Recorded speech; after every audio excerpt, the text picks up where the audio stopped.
తాకట్లో ఉన్న మీ బంగారాన్ని విడిపించి ఆ రోజు ధరకే కొనబడుతుంది ఆచారి గోల్డ్. పులివెందుల జెడ్పీటీసీ ఉప ఎన్నిక సందర్భంగా తెలుగుదేశం పార్టీ వ్యవహరించిన విధానం వైఎస్ జగన్మోహన్ రెడ్డి నెత్తిన పాలు పోసిందని రాజకీయ విశ్లేషకులు అంచనా వేస్తున్నారు. తెలుగుదేశం పార్టీకి 2024 ఎన్నికల్లో రెడ్డి సామాజిక వర్గం కొంత దగ్గరైంది. జగన్మోహన్ రెడ్డి అధికారంలో ఉన్నప్పుడు రెడ్డి సామాజిక వర్గానికి తగినంత ప్రాధాన్యత ఇవ్వలేదని తెలుగుదేశం పార్టీకి దగ్గరైంది రెడ్డి సామాజిక వర్గం. జగన్మోహన్ రెడ్డికి కొంత దూరమైంది. కానీ పులివెందులో తెలుగుదేశం పార్టీ ఎన్నిక నిర్వహించిన విధానం, రెగ్గింగ్ జరిపిన తీరు, గెలిచినటువంటి తీరు, ఇవన్నీ చూసిన తర్వాత రెడ్డి సామాజిక వర్గంలో మార్పు వచ్చింది. తటస్థంగా ఉన్నటువంటి రెడ్డి సామాజిక వర్గం మళ్ళీ యాక్టివ్ అయింది. వైఎస్ఆర్సీపీ వైపు నిలబడడానికి సిద్ధమైంది. ఎందుకంటే జగన్మోహన్ రెడ్డిని ఓడించడానికి తెలుగుదేశం పార్టీ ఎంత దారుణంగా వ్యవహరించిందో రెడ్డి సామాజిక వర్గం చూసింది. తెలుగుదేశం పార్టీ వ్యవహరించిన విధానాన్ని పూర్తిగా తప్పు పట్టింది. అందుకే జగన్మోహన్ రెడ్డికి అండగా నిలబడాలి. తమకు మంచి జరుగుతుందో చెడు జరుగుతుందో తెలియదు, కానీ జగన్మోహన్ రెడ్డి వెంట నిలబడాలి. తెలుగుదేశం పార్టీ అకృత్యాలకు, అన్యాయాలకు చరమగీతం పాడాలని రెడ్డి సామాజిక వర్గం నిర్ణయం తీసుకున్నట్టు రాజకీయ విశ్లేషకులు అంచనా వేస్తున్నారు.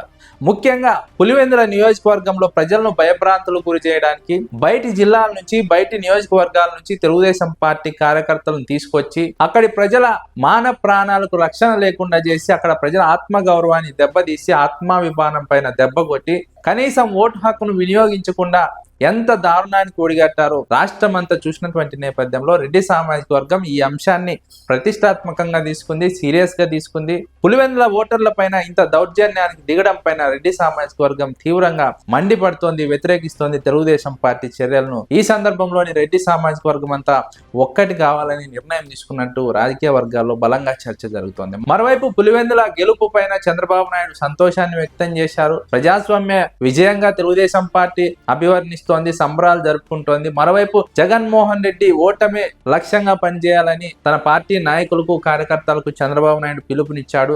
నెక్స్ట్ టార్గెట్ జగనే, జగన్ ను పులివెందుల్లో ఓడించాలని చంద్రబాబు నాయుడు పిలుపునిచ్చినటువంటి నేపథ్యంలో రెడ్డి సామాజిక వర్గం ఈ అంశాన్ని తీవ్రంగా పరిగణించింది. రెడ్డి సామాజిక వర్గం వ్యతిరేకిస్తోంది. జగన్మోహన్ రెడ్డి పట్ల తెలుగుదేశం పార్టీ వ్యవహరిస్తున్నటువంటి తీరును తీవ్రంగా తప్పుపడుతున్నటువంటి నేపథ్యం. మరోవైపు తెలుగుదేశం పార్టీ రెడ్డి సామాజిక వర్గాన్ని వ్యూహాత్మకంగా తమకు అనుకూలంగా వినియోగించుకోవడానికి కూడా రెడ్డి సామాజిక వర్గం వ్యతిరేకిస్తోంది, విమర్శిస్తోంది. పులివెందుల్లో ఉప ఎన్నిక గెలవడానికి, జగన్మోహన్ రెడ్డిని ఓడించడానికి కూడా చంద్రబాబు నాయుడు అక్కడ రెడ్డి సామాజిక వర్గాన్ని వినియోగించుకున్నారు. బీటెక్ రవిని, ఆదినారాయణ రెడ్డిని వినియోగించుకొని రెడ్డి సామాజిక వర్గానికి చెందిన ఓటర్లని బయటి నియోజకవర్గాల నుంచి తీసుకొచ్చి రెడ్లకు మధ్య చిచ్చు పెట్టే ప్రయత్నం చేశారు. రెడ్ల మధ్య వైషమ్యాలు సృష్టించే ప్రయత్నం చేశారు. కాబట్టి రెడ్డి సామాజిక వర్గంలో చిచ్చుకు కారణమైనటువంటి చంద్రబాబు నాయుడును దెబ్బ కొట్టారంటే జగన్మోహన్ రెడ్డి వెంట నిలబడాలి.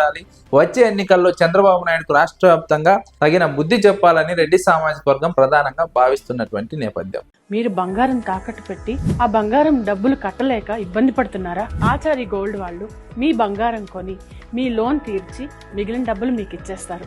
ఇంకెందుకు ఆలస్యం? ఆచారి గోల్డ్ ఈ నెంబర్స్ కి కాల్ చేయండి.